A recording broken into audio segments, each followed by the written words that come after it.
But as long as we say to ourselves, we will do as we please, the same thing it falls into our moral structure.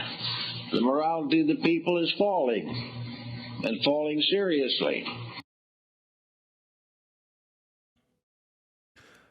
Good morning, everybody. I hope all is well. I hope people are adhering to their principles and spreading this information out to as many as they can. Today, I'm going to be coming with another presentation, and I don't like to fluff around, so let's go ahead and jump into it.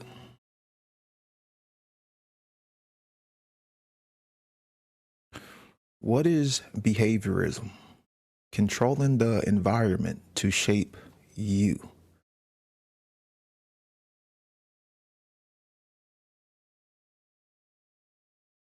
Now, as always, diving in, I always like to, help remind people that we cannot fall into our emotional part of who we are. We may hear something that feels uncomfortable. We may, hear something that goes against what we believe. You cannot engage this information with your emotions. You have to be at logical, balanced state in order to take in this information. So don't commit a logical fallacy and try to judge this information with your emotions. It cannot be done. And also, I do not have any degrees. I do not have any form of professional scholarship from any university or any college on any of these topics. And also don't appeal to any form of authority, because as we have seen, these authority figures can be wrong and have been wrong. And then also too, most importantly, if you start this presentation, please watch it in its fullness to take in all the information. A lot of people will only watch like the first 10 minutes or the first 15 minutes, but it is highly important that you watch the full presentation, and also important that you check out the links and the descriptions and don't just believe me. Because that's the problem with people, is they just believe rather than taking in the information and it resonating with you and you validating it yourself and doing your own form of study, doing your own form of research. So highly important. And also too, if this is, if anyone is studying psychology in any university or school, this is not the presentation for you.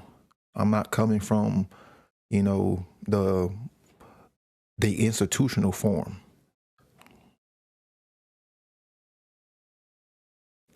So we have to ask ourselves, why is it that these things are continually happening? Why is it that when we try to hand people this information, they don't take it in? Why is it that we still see people going along with this propaganda? Why is it that people still aren't willing to use their voice, to stand up for their rights, to stand up for freedom and do the right thing? Why is it that people are still ignorant? And hopefully this is what this presentation is going to bring more awareness to, is to why is it that these things are continually going on? And why is it that nothing really has changed? So some beginning quotes. To be ignorant of one's ignorance is the malady of ignorant. Amos Bronson Alcott. Quote number 2 by George Bernard Shaw. Where there is no knowledge, ignorance calls itself science. Where there is no knowledge, ignorance calls itself science. That's what we are seeing today. And my favorite quote of all times, there is only one good, knowledge, and one evil, ignorance.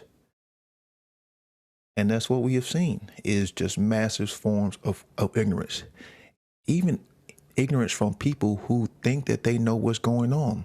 People who think that they are so-called awake and aware, a lot of these people are still ignorant to the causal factors, to the techniques of mind control, to the techniques of cult, herd mentality, to the techniques of collectivism.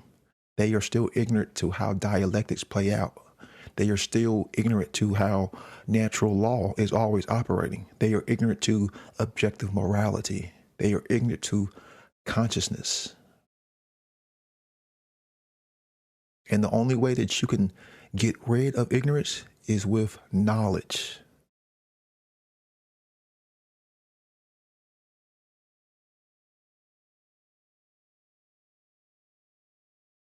So let's look at a topic in psychology.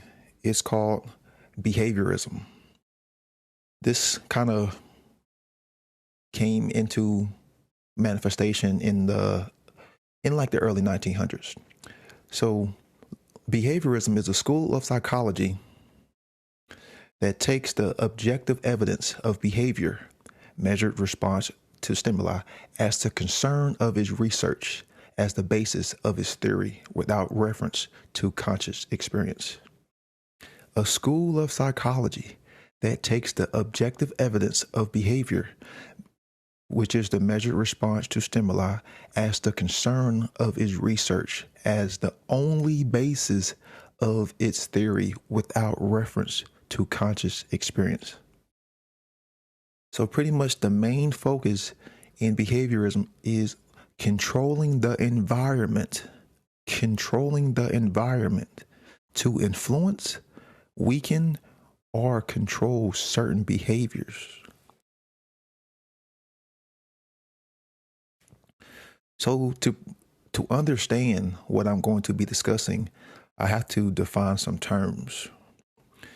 So you have stimuli, stimulus, a thing or an event that creates a response within a being or organism. Then you have a response, an excitation of a nerve impulse caused by a change or an event, a physical reaction to a specific stimulus or situation, or it is a reaction to something. And then you also have conditioning, a simple form of what they call learning involving the formation, strengthening, or weakening of an association between a stimulus and a response. And these are the terms that was largely used in the field of behaviorism. So we have to look at the history of behaviorism. So you would go to the early 1900s. You had Ivan Pavlov. He was a Nobel Prize winner in physiology or medicine. That's just what the Nobel Prize, was called. He won it in 1904. And he was studying, or he won this because he was studying the psychic salvations in dogs. And actually, he stumbled across this information by accident. He is the father of classical conditioning. They also call it Pavlovian conditioning or respondent conditioning. And he discovered you can condition a neutral stimulus with an uncontrolled stimulus, or what they would call a biological stimulus. And he also discovered that that the brain would pair these two together, and training of stimuli leads to a conditioned response to a newly conditioned stimulus. So let's watch a short video real quick that's going to explain what he discovered.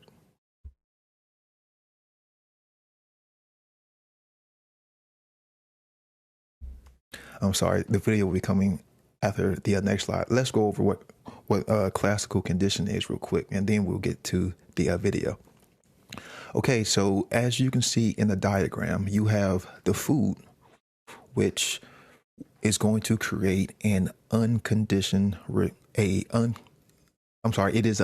stimulus, because this is a source that we all need.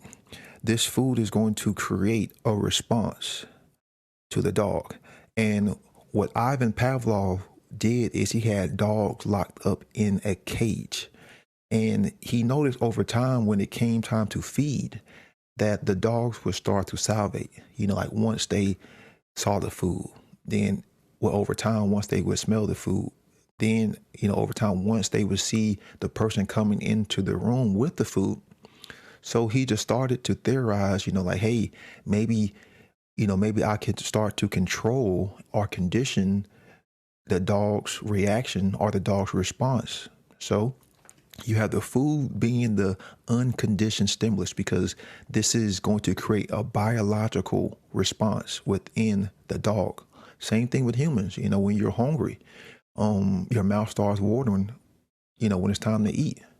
That's just a biological response. You can smell the food. You can see the food. It's a biological response. It is unconditioned. That's going to create a response within the being. So you go to step 2. Before the condition takes place, you want to condition the subject, which would be the dog. You want to condition the dog to react. So you introduce a neutral stimulus. The neutral stimulus would be the whistle. So you could blow the whistle and there would be no response. So he would blow the whistle and there would be no response, no conditioned response. So what Pavlov discovered is he would pair the unconditioned stimulus with the neutral stimulus, meaning whenever it came time to feed the dogs, he would blow the whistle. So over time and through repetition, the dog would associate the whistle and food together. And as we can see in diagram in part 3 of the diagram, that still creates an unconditioned response because the unconditioned stimulus is present. And through this pairing and association, the dog's mind associates the unconditioned stimulus with the neutral stimulus. And I think it was like 6 to 8 times it got to a point to where you could remove the food being the unconditioned stimulus and just blow the whistle, which is now the conditioned stimulus, and it would create a conditioned response, which would be the salivation, because you have conditioned and programmed the dog to associate the two together. So you don't even need the food anymore. You can get the dog to create this conditioned response just by blowing the whistle. Behavioral psychologists have come up with new views, not only of animal behavior, but of human nature as well. And these views all concern a process that we take for granted, learning, because we are all truly born to learn. Ironically, one of the most important figures in the study of learning, Ivan Pavlov, wasn't concerned with the subject at all, at least not at first. Pavlov, a noted Russian scientist, won the Nobel Prize for Physiology and Medicine in 1904. As this original footage shows, Pavlov was initially interested in digestion and the action of the salivary glands. By diverting the saliva of dogs into test tubes, he could precisely measure if and how much they salivated during digestion. When food was presented, the dog salivated quickly, an inherited salivary reflex. But over repeated testings, a strange thing happened. The dog salivated before contact with the food. Just the sight of the food was enough to stimulate their drooling. Then, just seeing the food dish, or even hearing the footsteps of Pavlov or his assistants, was enough to trigger this built-in reflex. What was going on to elicit this response? Pavlov decided to find out by systematically varying the stimuli and measuring the dog's reaction. Metronomes, lights, and bells were all used as stimuli, and they all worked as stand-ins for the food. What mattered was not the kind of stimulus that was used, but the fact that it reliably signaled that food was on the way. Pavlov had discovered a fundamental type of learning called classical conditioning. An original stimulus elicits an automatic, unlearned response. Both stimulus and response happen naturally. They are unconditioned. Then a second, neutral stimulus that never elicits the unconditioned response by itself is introduced just before the presentation of the original stimulus.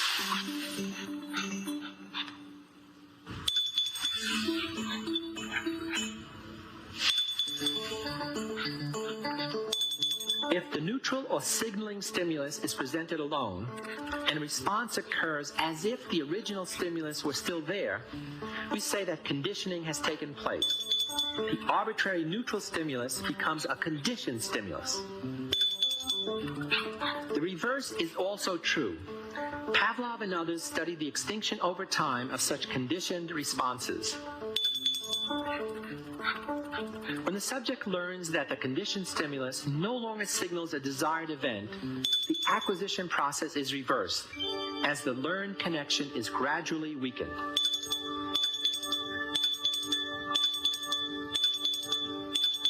Pavlov's work, and the work of those who followed him, led to a remarkable conclusion, and that is, any stimulus an organism can perceive is capable of eliciting any reaction the organism is capable of making. This means that virtually any sound, sight, or smell can influence the way our muscles tense or relax, our moods fluctuate, or even the way our attitudes are formed. For instance, if I say, relax, and then do this, you're going to be startled and upset. After 5 or 6 pairings of relax, just saying the word relax is going to generate a negative response rather than its usual learned reaction.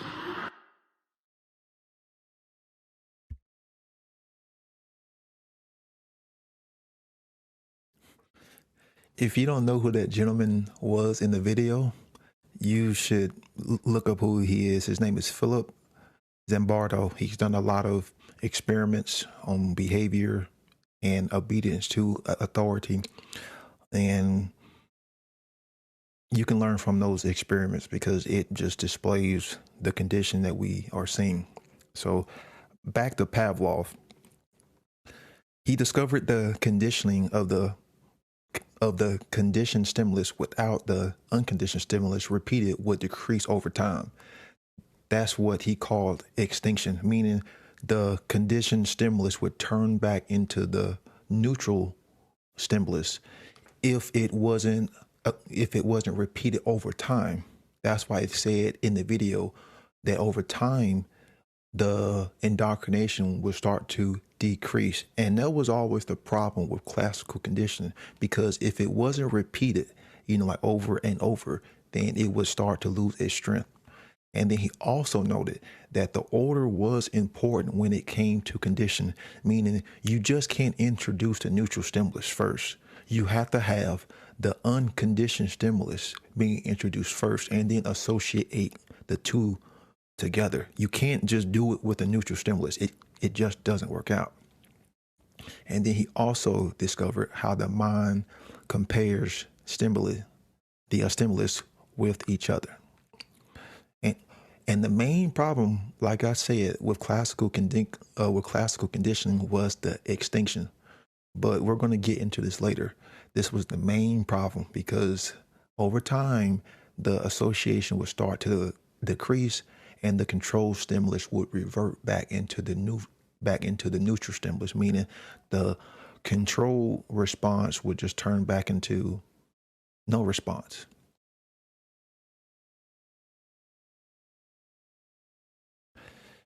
John B. Watson, he was the poster boy for behaviorism. He took it and kind of made it more popular. He's known for the highly unethical Little Albert experiment. He popularized the behaviorism theory. He discovered how we join things from classical, condition. This relates to that relates to this, and all the associations. And then he also discovered what he called generalizations, meaning that we associate things even if it's not the main thing. And you're going to see this in the next video, and it's going to talk about this, meaning like if we fear something that is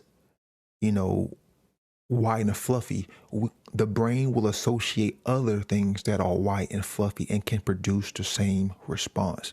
This is what he discovered in the little Albert experiment. He also discovered how we learn from the consequences of our actions in an environment, how we learn from our consequences of our actions in an environment. He later ended up working in advertising, which is funny because, advertising uses a lot of manipulation. It uses a lot of mind control. It uses a lot of, programming, subliminals, just things that people don't understand about their own psyche.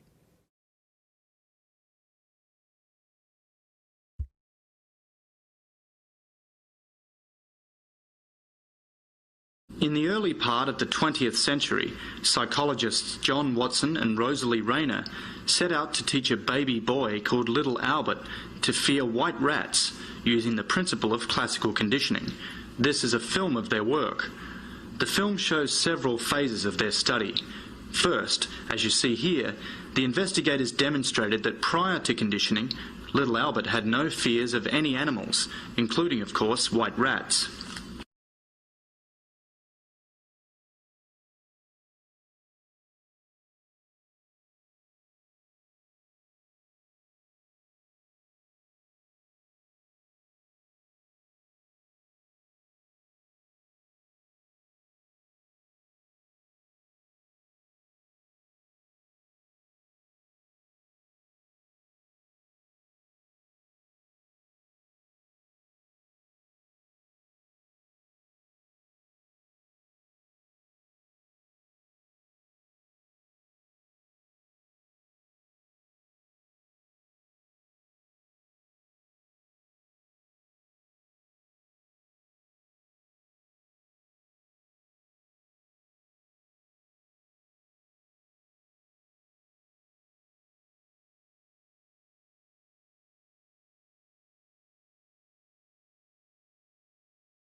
Watson and Rayner then sought to teach Albert to fear white rats through classical conditioning. In the conditioning phase of the study, which was not filmed, the investigators struck a steel bar with a hammer whenever Albert reached for a rat, making a very loud noise that greatly upset and frightened Albert. After 6 such pairings of the loud noise and the rat, it was believed that the boy had been conditioned to fear white rats. That is, Albert was now expected to react fearfully to white rats, whether the rats were paired with loud noises or not. In this next film sequence, we see Albert interacting with a white rat after the conditioning process. The investigators believed that the child's reaction during this trial demonstrated his newly acquired fear of white rats. Finally, the investigators expected that little Albert's conditioned fear of white rats would generalize to stimuli that were similar in key ways to a white rat.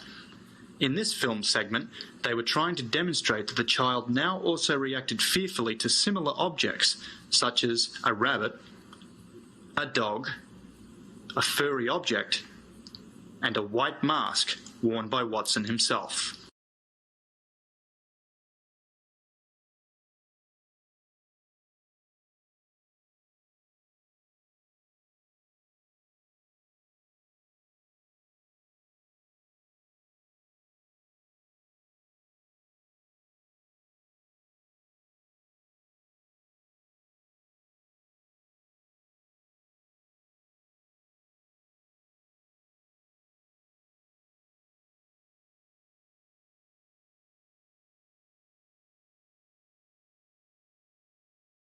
Now you see what I mean by the generalizations is little Albert started to associate other things as the white rat, and it would start to produce the same physiological responses, fear. So let's look at that study and how it applies to classical conditioning. You have the unconditioned stimulus, which is the bang, because you go behind any, infant and you start banging pipes, glass together. It's going to create a loud a loud, disharmonious, annoying sound that's going to create a natural response. This is an unconditioned, response within little Albert starts crying. You introduce the neutral stimulus, which would be the white rat. That doesn't create any form of response. So like in classical conditioning, you associate the two together. That's why they said when little baby Albert would start to play with the rat, Watson would go behind, little baby Albert, and then bang, loud noise. He said after 6 times, little baby Albert associated the two together. So you have a controlled stimulus. You had little baby Albert reacting to the rat, which was the original response, reacting to the loud bang. This is a controlled response because this is not a biological response. Something in the environment invoked this response, and through repetition, created this controlled response within little baby Albert.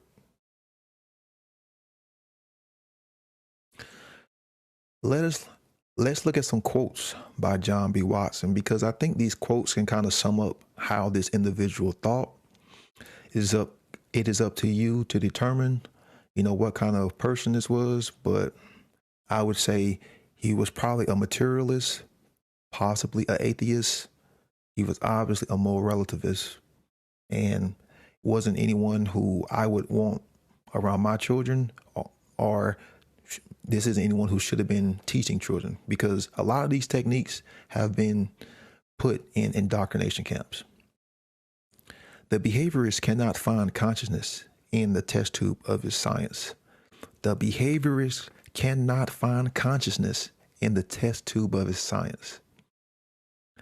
This dogma, the soul, has been present in human psychology from the earliest antiquity. No one has ever touched the soul or has seen one in a test tube or has in any way come into any relationship with it as he has with other objects of his daily experience. Now, doesn't this sound like a materialist to you? I'm just saying.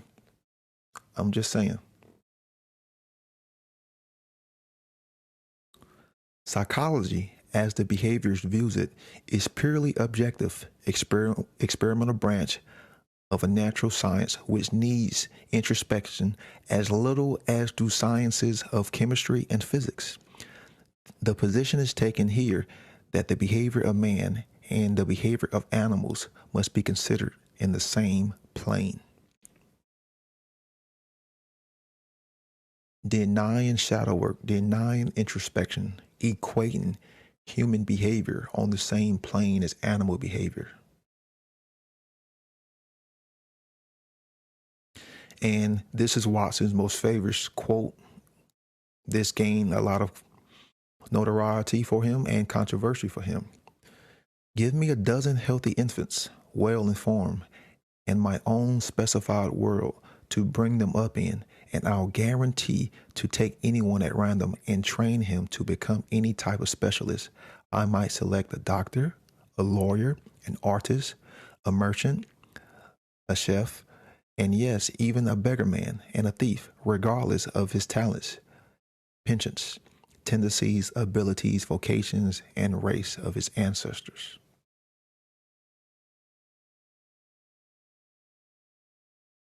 Let's look at another individual, Edward Thorndike. He was a known eugenicist. He came up with instrumental learning. And how he did this is he locked cats up in cages. And these little cages had traps and stuff. And then the cats would have to navigate in order to figure a way out. And mind you, just the mentality of these people of doing these experiments on animals shows, like what they was deeply involved in, because a lot of these people saw human beings just as animals, which is why they use experiments on animals and then, equated these same experiments to their fellow brothers and sisters. So you had these cages that he would put, cats in. He'll lock them up with all kinds of traps. And from this experiment, he coined what he called laws, which aren't really laws. He had the law of exercise, which was broken down into two categories, use and disuse. The use was what exercises the connection with stimuli and response association is strengthened between them, meaning the more and more, you would do this association, then the more and more it would become strengthened. Just as disuse, connection between the stimulus and response is weakened if not used. That's what the extinction was, all about in classical conditioning. Then he had the law of trial and error. The subject will try multiple steps if the result is not desired or reached. I mean, hell, mind you, you have a cat trapped in a cage. Of course she's going to try to get out. If you're locked up in a cage, are you not going to try to get out? So you're going to try the same steps over and over. And if it doesn't work out, then, through repetition, okay, this doesn't work out. Try something new.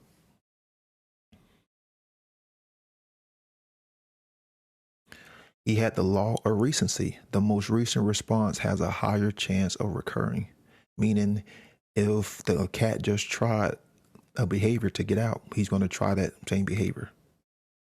He had the law of effects. If an association is followed by what he deemed as a pleasurable response, it will be strengthened. And if the association is followed by what he called annoyance, it is weakened. This is key here. This is important to understand right here. And then he also coined many other what he called laws. But we all know man cannot make law because law is something that is set in stone. And here is a quote by Thorndike. Psychology is the science of the intellects, characters, and behaviors of animals, including man. Once again, a quote that is associating animals with man.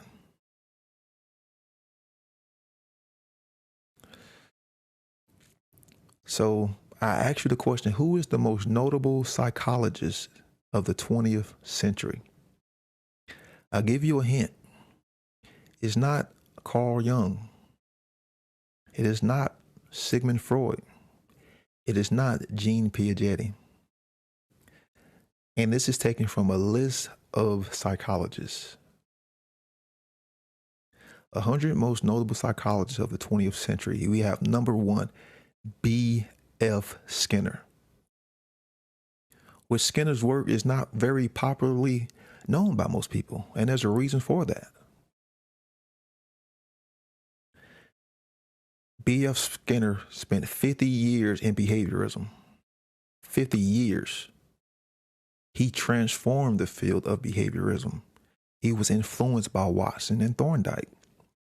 Most of his work was done on rats and penguins in what he termed Skinner boxes. He discovered the learning process has a he claimed the learning process has a very predictable response to reward and punishment. He showed how consequences to responses influence future behavior or negated certain behavior. He showed how consequences to responses influence future behaviors or negated certain behaviors. And then also he saw free will as an illusion.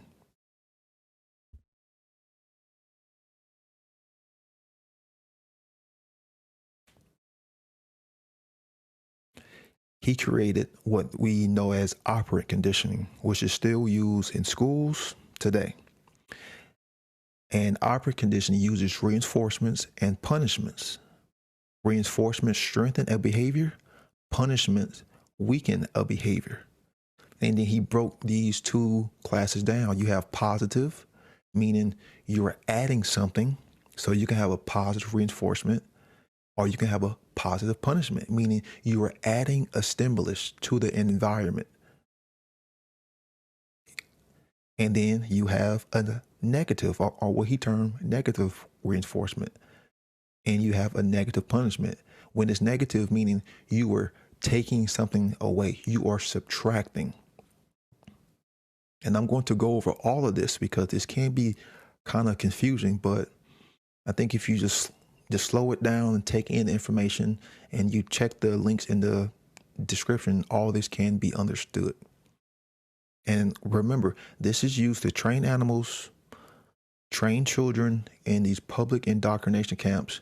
This is used to train people in the corporate world. This is used to train people in the military and the police, because all they do is follow orders. Because this is all this is about. This is not about education. This is about indoctrination. This is about training. This is about force feeding their ideas into the mind.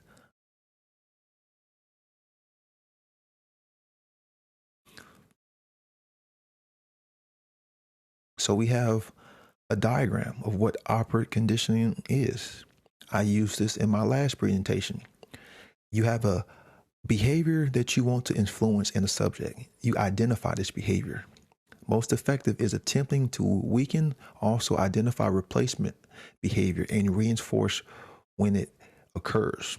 Determine what the subject values, likes, and dislikes. What the subject must associate the consequences with the behavior. So you have a behavior.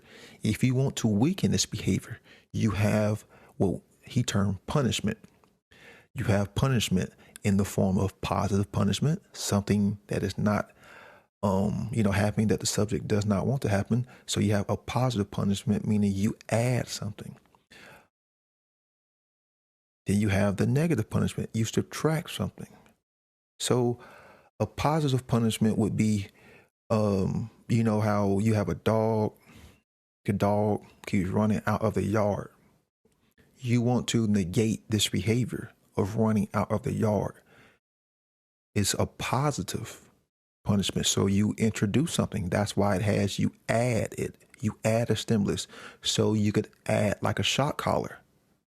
There's an electric fence.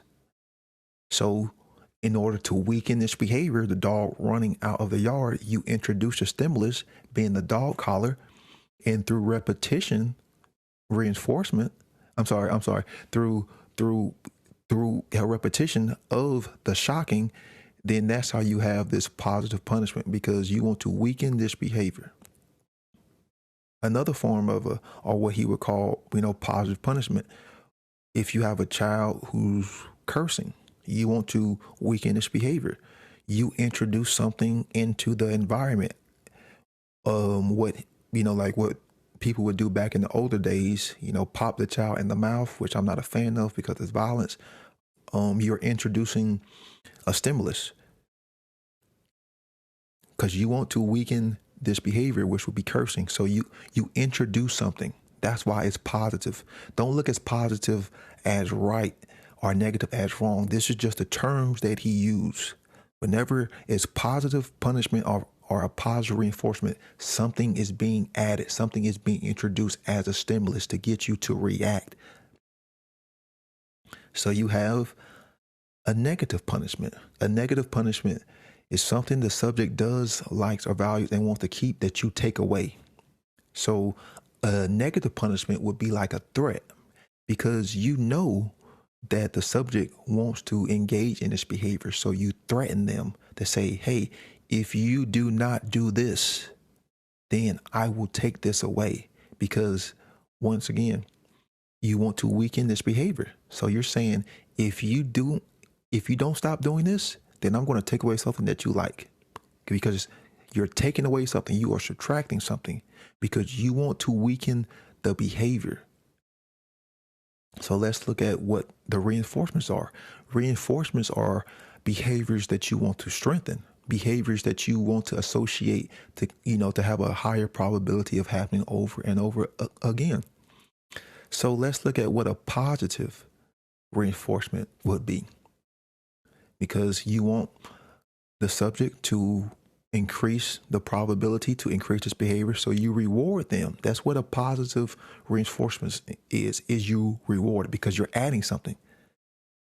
Let's say with a dog, You add treats, you add food.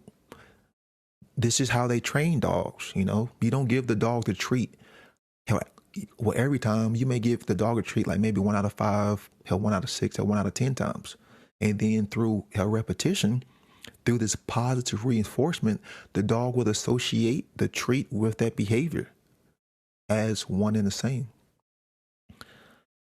So then you also have the negative reinforcement.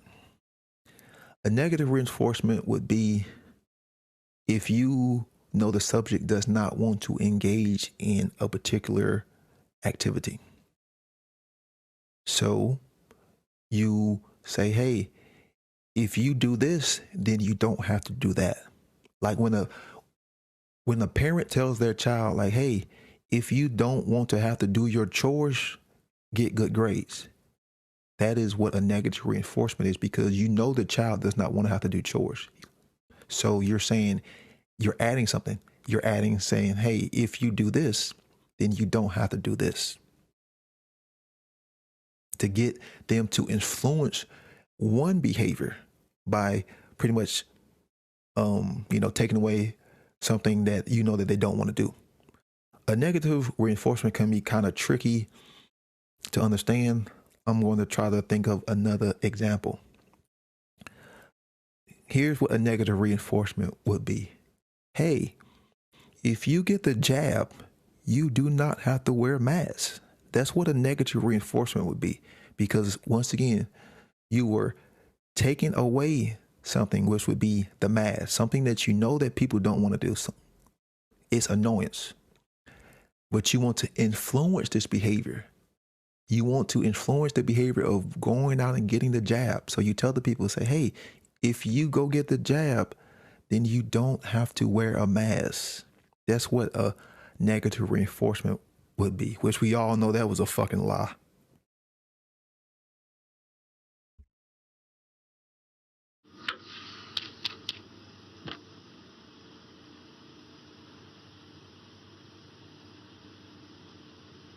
Can pigeons read? This one gives every indication, because he's been taught to distinguish between two words and to behave appropriately. He's learned his different response to each sign by being rewarded with food. So the bird isn't acting independently. Its behavior is shaped by controlling its environment. The first task was to isolate an individual piece of behavior and see how that could be changed. Skinner did this by keeping individual pigeons at about 3/4 of their normal weight, so that the birds were always hungry, and food could be used as an automatic reward. The pigeon was studied in a uniform box, one it quickly grew used to. One piece of behavior, pecking a coloured disc, was measured on a graph.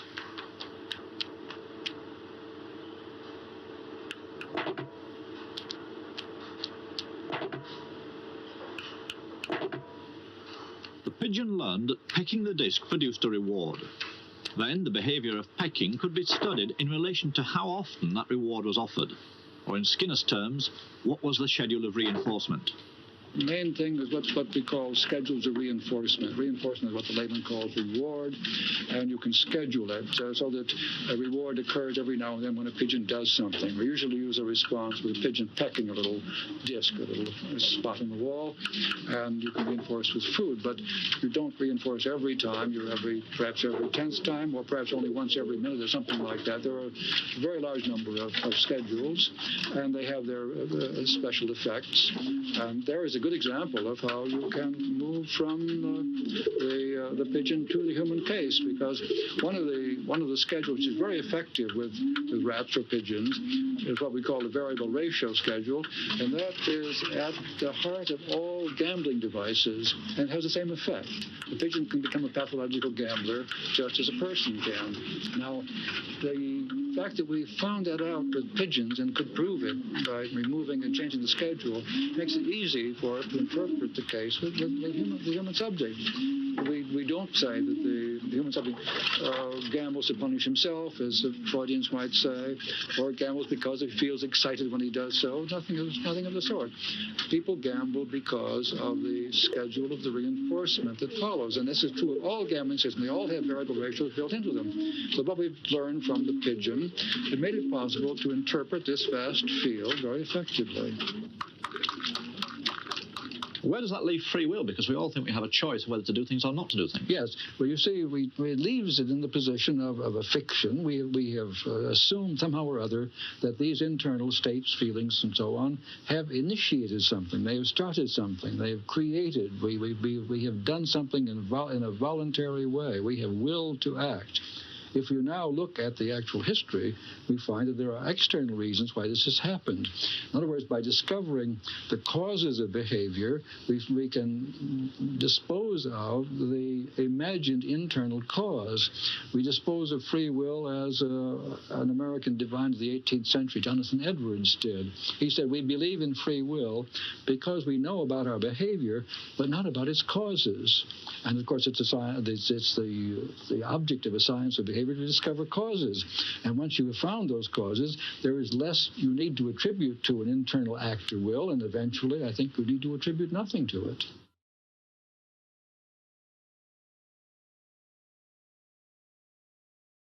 We dispose of free will. Wow.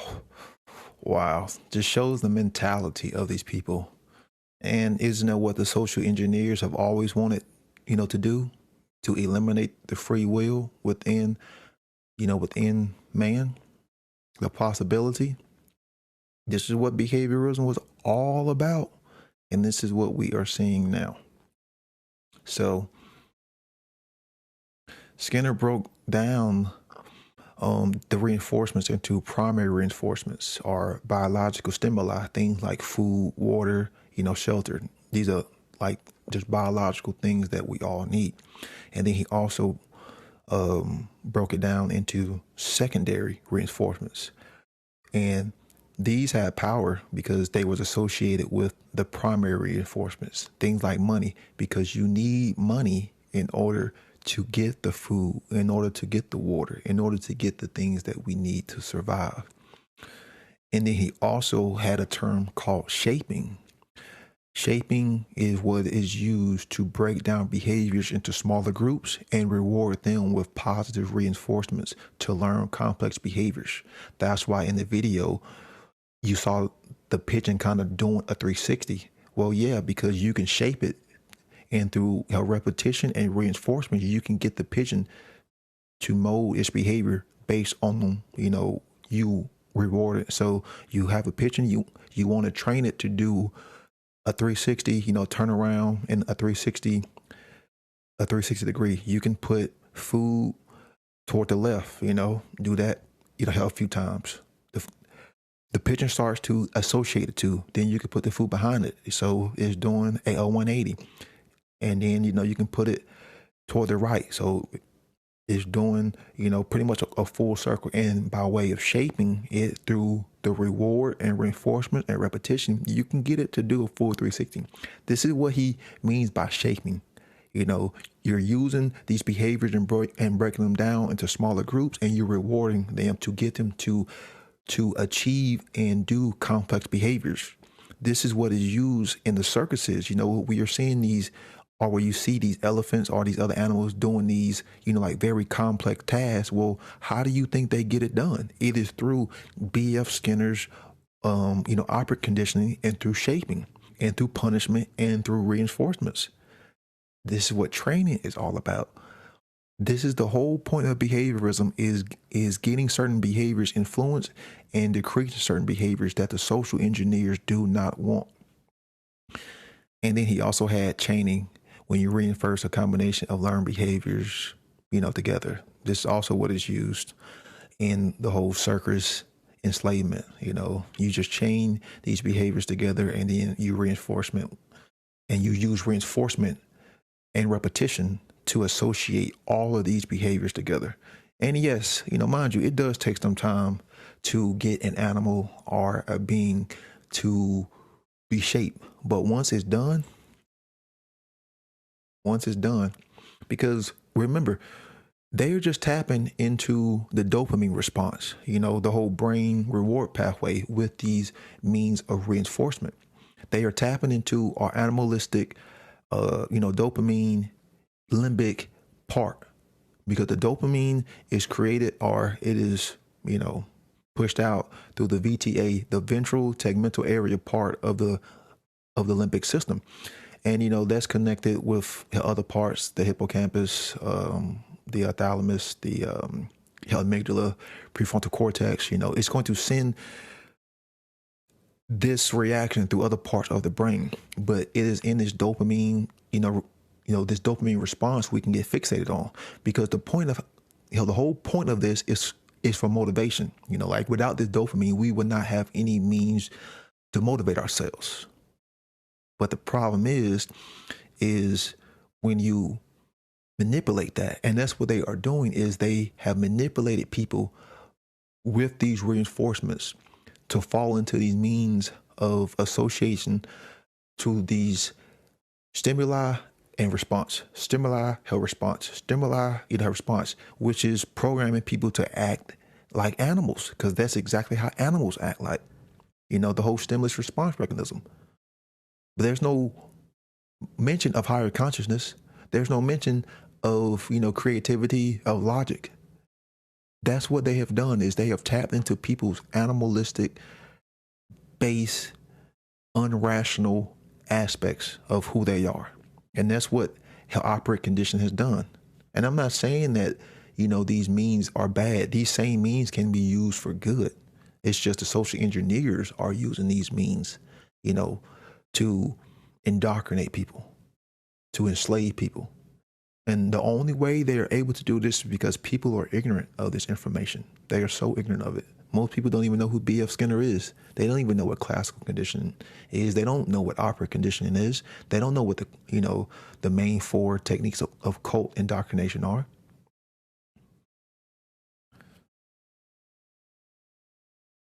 So one last time, let's look at what operant conditioning is. You have a reinforcement, which strengthens a behavior.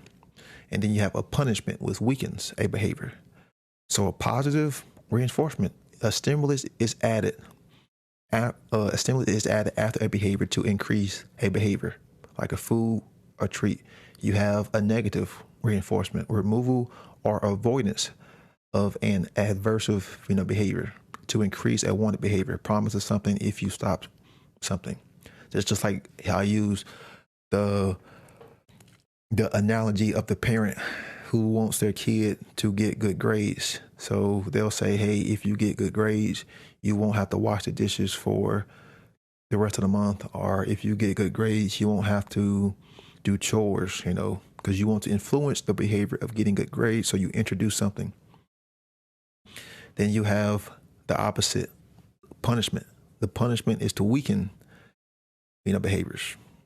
The positive punishment, a stimulus is added after a behavior to decrease a behavior. I use the analogy of the dog and the shock collar. So let's look at another example of what a positive punishment would be.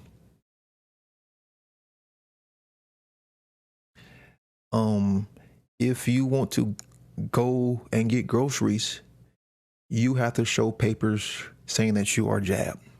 That's what a positive punishment would be in terms of operant, condition, because once again, you are introducing something, a stimulus. Well, I'm sorry. That is a negative punishment. Okay, sorry. Wrong analogy.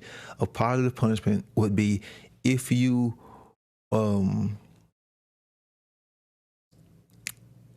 want to go out in public and not social distance, then you have to show papers.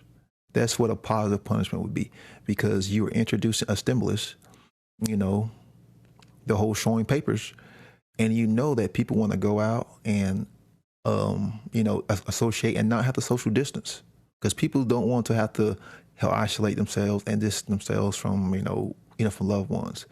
So in order to decrease a behavior, you are introducing something, which would be, wanting people to go out and get vaccinated, wanting people to go out and get jabbed in order to decrease,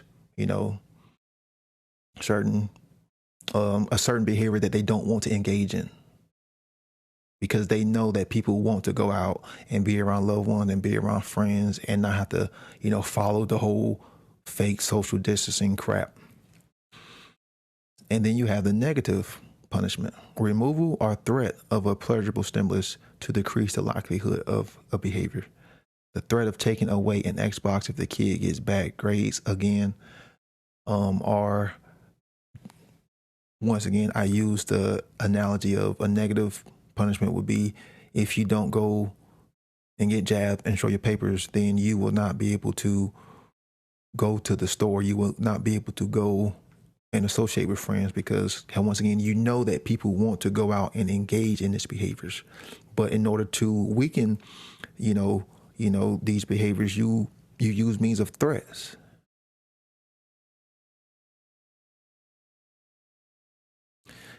So real world applications, let's apply this to the real world, because it's one thing to just know about these things, but you have to apply it to the real world. So let's look at some of the real world applications of reinforcements that we have seen in the past 2 years. You have the positive reinforcements. They were offering people food if you went and got jabbed, donuts, hamburgers. They was offering, money, all these free benefits, because remember, you want to increase behaviors. You want to influence certain behaviors. So you use reinforcements, positive reinforcements. They had lotteries, stimulus checks, the whole stimulus checks, because they wanted to increase people's behavior as far as being lazy and not working.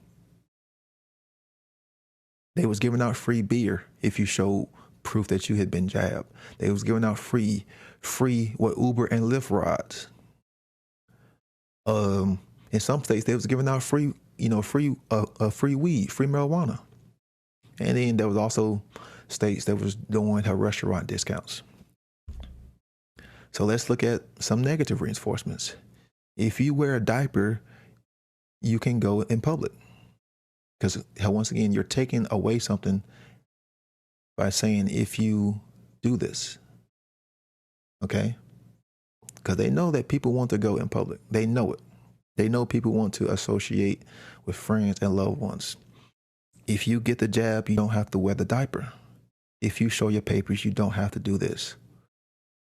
Once again, they are saying, if you do something, influence behavior, then they'll take away something that you don't want to do. Let's look at punishments, real world applications. You had the positive punishment. Remember, a positive is you're introducing a stimulus. You had fines. People were going to jail for not wearing diapers. Going out in public.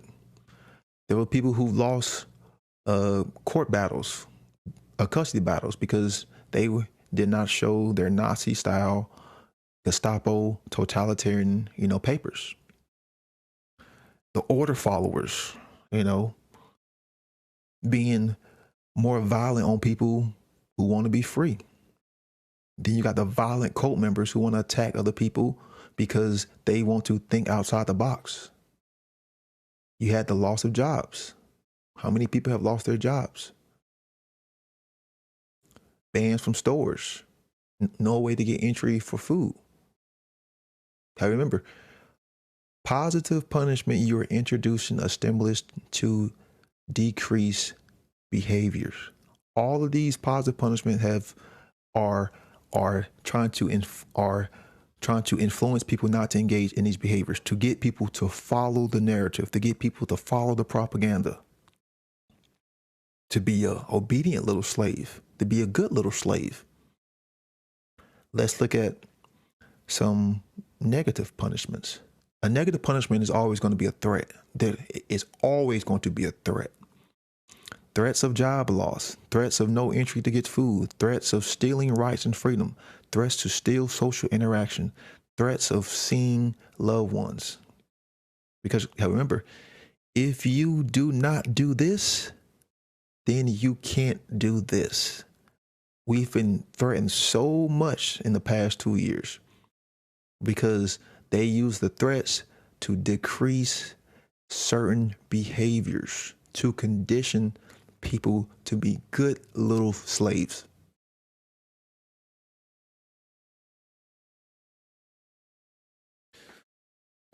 Now, you can associate operant conditioning, classical conditioning with the four main techniques of cult indoctrination. This is what I'm trying to bring awareness of, is you can mix the two together to perform and create and mold a very obedient worker, a very obedient drone. So, like I've talked about many times, what are the four main techniques of cult indoctrination? You had isolation. We saw this in the early stages. Stay indoors, stay at home, don't go to work. Installing the propaganda and their narrative, all the censorship and the control of information. So we can't communicate. We can't share all this information. You feel disassociated from everyone. You feel divided from everyone. You feel alone. You feel unworthy. Conformity. All the mainstream media said the same vomit. All the countries said the same shit. The same phrases, the same slogans, use the same fake ass footage, etc. But remember, it's just 2 more weeks and we're all in this together. It's going from 2 weeks to 2 fucking years. And remember, all of these countries were saying the exact same thing, getting you to conform. Because that's what cults are all about. Conforming. There's no individuality. Do as I say. There's no creativity. You have to conform to what the group says. You have to conform to what the mainstream media says. You have to conform to what the science says. Step number 3, repetition. That they've hammered over and over. Repeat the narrative, repeat the slogans, repeat the fake footage, repeat the rewards, repeat the punishments and the reinforcements, repeat, and repeat the idea that that this virus is real. Even so many people who claim to be aware and awake still are repeating that this is a real virus.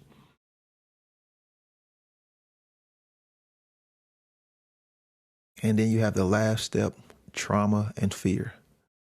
The collective PTSD that we've seen, the fear of death, the fear of ridicule, the fear of abandonment, fear of losing your job, the fear of truth, because people still want to buy into the propaganda, the fear of killing granny.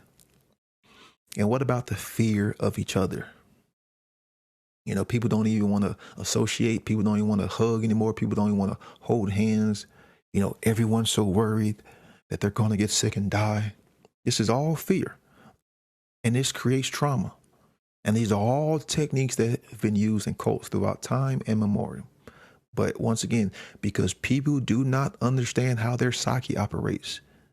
People do not understand this information. People do not understand how mind control works.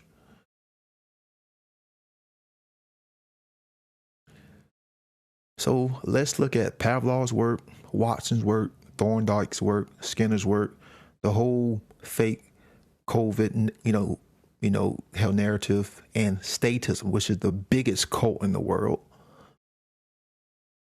Is the biggest death cult that all the other cults are under the umbrella.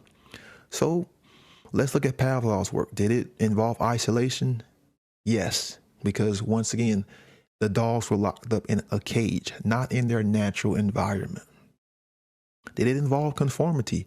Yes, it did, because he got the dogs to conform to his will and not the will of the dog. Did it involve repetition? Abso-fucking-lutely it did, because that was how he associated the uncontrolled stimulus with the neutral stimulus, through repetition. And I don't have the trauma and fear box checked, but you can actually say that locking any animal up in a cage is going to create trauma and fear. I'm just giving Pavlov the benefit of the doubt, just so people don't try to say I'm over-examining the situation, okay? Let's look at Watson's work. Did Watson use isolation? Absolutely. He isolated little baby Albert away in a cultured environment. Little baby Albert was not in his natural environment, folks. Because remember, in order to do an experiment, or in order to do that experiment, he pulled Albert out of his environment. He purposely selected Albert out of, like, hell, multiple other kids. Did he use conformity? Yes, he did. Because he got little baby Albert to conform to the will of Watson by way of association of the rat and the uncontrolled stimulus, which was the bang. And repetition, yes. The video said it only took six times before little baby Albert associated the two together.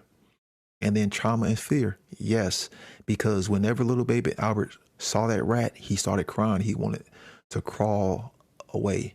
When they even put the white rabbit close to little baby Albert, the same response. Same thing with other furry things.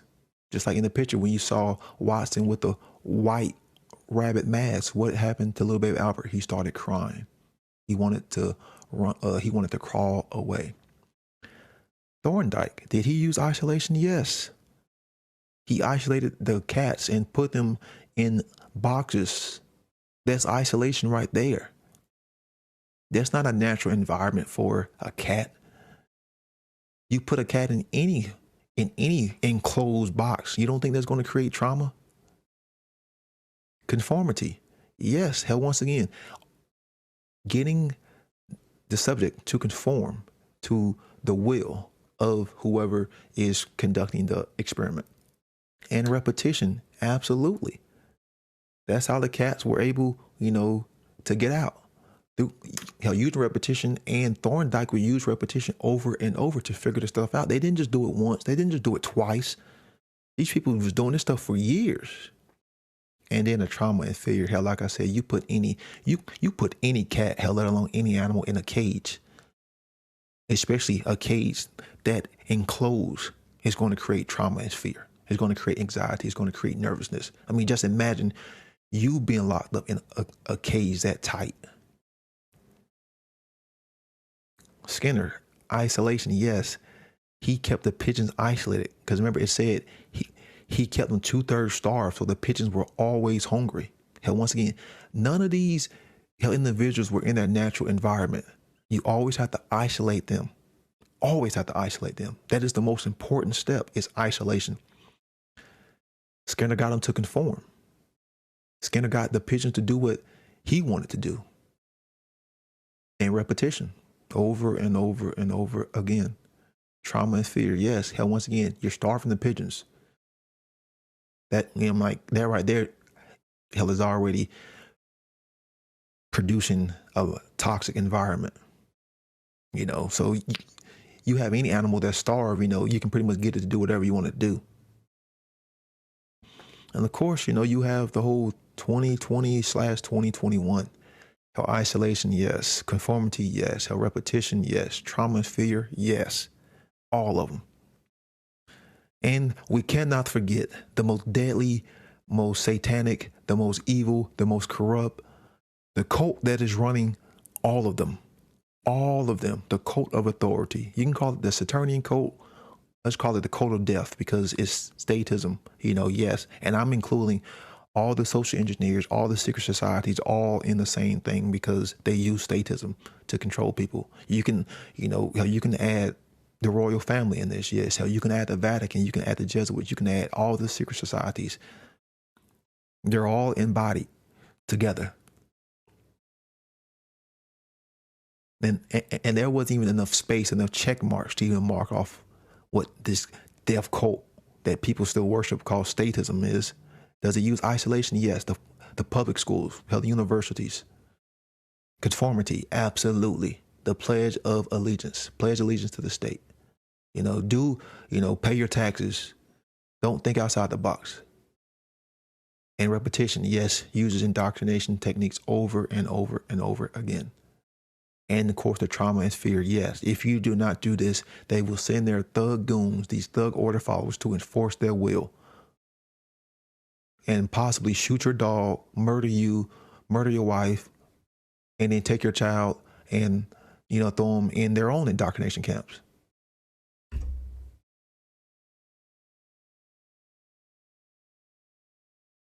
So again, we have to use applied knowledge here. You have to apply knowledge. Why is this knowledge and information important?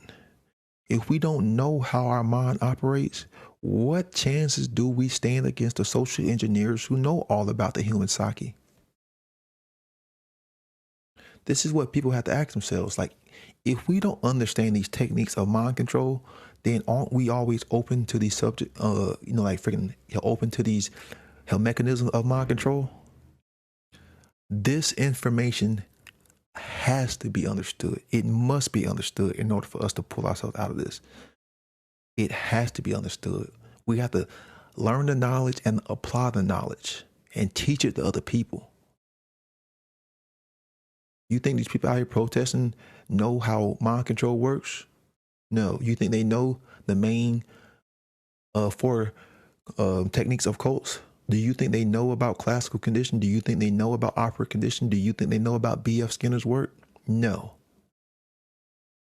They don't, because if they did, they wouldn't be out there protesting. They would be creating content to try to educate people. Or at least if they were there, they would be trying to, hey guys, do you understand how this works? Do you understand how your psyche operates? Do you understand how the laws of nature operate? No. And this is not to belabor people. This is to bring awareness so we can really create some change. Because once again, we have to change here and here first, in the mind and in the heart first. People are trying to go straight to the action first. Well, good luck with that. That's not how the shit works here. These social engineers know this. Why do you think they target people's minds? Why do you think they constantly have the propaganda machine running 24/7 to put out the information? Because you control people's minds first, then you control the way they feel, then you control the way they behave and act. And how do they do that? By controlling and shaping the environment. So this picture right here, this is an accurate picture because this is your mind. This is your mind. It has been shaped. It has been molded by the government and by the social engineers. This is your child's mind. This is your wife's mind. This is your friend's mind. Because it's all being shaped. And if you know this stuff, then I'm not talking hell about you. But the people who are ignorant of this, their minds are still being shaped. Their minds are still being cultured. Because what is culture? What is the etymology of the word culture? To plant a seed. Agriculture, you're planting a seed. That's what the word culture means at its etymological roots. You're planting a seed.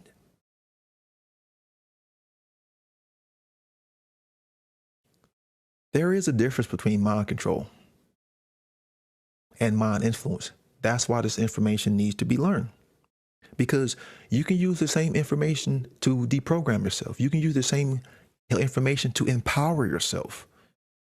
If people knew this information, then when they are going and talking to these, ignorant folks, then you can, it's like rather than dive into the information, how about dive into the techniques that they're using to manipulate people? You have a higher chance at influencing people that way than just going to the hardcore stuff. Understand the techniques first. Understand the mechanisms and how things operate first. So what is mind control? It's based on fear. It limits the imagination and the human potential. It retards our problem-solving ability. It is based on subjective indoctrination. It limits the information. There's hardcore and softcore mind control. It is cult mentality, collectivism, and groupthink. Mind control is based on ignorance, and the end game goal is to enslave. Well, let's look at mind influence. Mind influence is based on agape, meaning true love, the highest form of love. Because that is about expansion of the imagination, expansion of the human potential, expansion of our reason, expansion of our logical, capacities, expansion of our ability to solve problems, and expansion of our awareness. And the only way to come to this is an understanding of the self, an understanding of who you are, and an understanding of how the natural laws work. Expanding your awareness into objective morality. Mind influence enhances our problem solving skills, our problem solving abilities, because it's based on objective knowledge. It is based on an aggregate amount of information, not just coming from one source, not just coming from the mainstream media, an aggregate of knowledge. You're constantly updating your framework. You're constantly taking in information. It helps educate the individual, real education, because real education from its proper etymological definition means to lift up or draw forth the potential within. Real objective knowledge. And the purpose of mind influence, when it's used properly, is to free and expand the mind.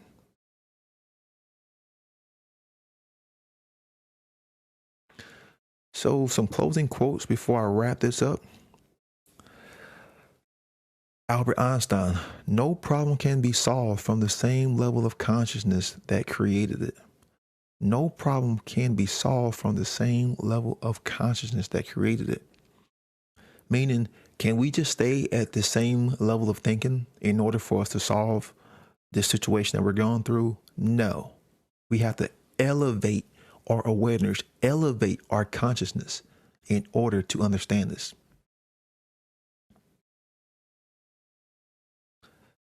Last quote by Amin Rouhani. Ignorance and fear are the twins whose mother is slavery and whose father is oppression, and the mentality of the whole family is that of slaves. Ignorance and fear are the twins whose mother is slavery and whose father is oppression, and the mentality of the whole family is that of slaves. Well, is that not what we have seen? People in fear, people in ignorance. And what is that creating? A full-blown slave planet. If people stop blaming the ones who are at the top, everyone's pointing fingers at Bill Gates, everyone's pointing fingers at George Soros. And mind you, are these people evil? Yes, they're evil. Yes, they deserve some blame, but they are not the ones who are actually doing what is happening. It is your own family members. It is your own children. It is your own friends. It is your own neighbors who are still pushing this agenda. It is the average individual because they are in ignorance and fear. Put the blame on the ones who are actually going out and doing the harm, who are doing the violence, who are stealing people's rights, who are taking away people's freedom. Those are the ones who we should really be blaming and help. Like I said, I'm not saying don't blame the ones who are at the top, but at some point we have to take responsibility and look at who is really doing the most harm. Because the ones at the top, they are just whispering in people's ear. They're just paying people off. They're not really taking action. It is the ones who are actually going out and manifesting these behaviors on other people, using coercion, using violence. You are raping people at a spiritual level, at a spiritual level by violating someone's free will. Because every wrongdoing that we can ever possibly do violates another's free will. If you would like to dive deeper into these topics, like what is a real right and what is wrong, like what real objective morality is, what real freedom is, what real anarchy is, how we can free ourselves and raise our consciousness, please check out the One Great Work Network.